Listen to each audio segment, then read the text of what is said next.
ជំរាបសួរនាងខ្ញុំឈ្មោះខេងចន្ទថាជាមន្ត្រីកសិកម្មឃុំកំពង់គោស្រុកកំពង់ស្វាយខេត្តកំពង់ធំថ្ងៃនេះដែរបានសហការជាមួយមន្ត្រីកសិកម្មក្នុងស្រុកកំពង់ស្វាយហើយនឹងក្រុងតឹងសែនជាមួយនឹងខាងបុគ្គលិកសហគមន៍កសិកម្មទំនើបអភិវឌ្ឍដំណាំស្រូវកំពង់ធំដែលថ្ងៃនេះយើងចុះមកហ្នឹងគឺដើម្បីគោលបំណង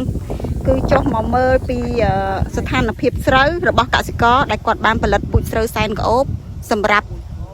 សហគមន៍កសិកម្មទំនើបហើយយើងស្រូវនេះជាប្រភេទស្រូវកុងត្រា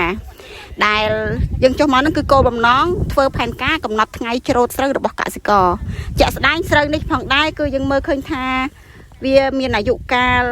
ពីថ្ងៃដាំដុះមករហូតមកដល់ថ្ងៃហ្នឹងគឺចំនួន102ថ្ងៃហើយអញ្ចឹងចំពោះស្រូវនេះផងដែរគឺអាចនឹងមួយសប្តាហ៍ទៀតយើងអាចនឹងប្រមូលផលបានសម្រាប់យើងនាំស្រូវហ្នឹងទៅកាន់រោងម៉ាស៊ីនហើយយើងចុះមកហ្នឹងគឺដើម្បីកំណត់ថ្ងៃច្រូតហើយនឹងរៀបចំផែនការសម្រាប់ការដឹកជញ្ជូនស្រូវទៅកាន់រោងម៉ាស៊ីនផ្ទាល់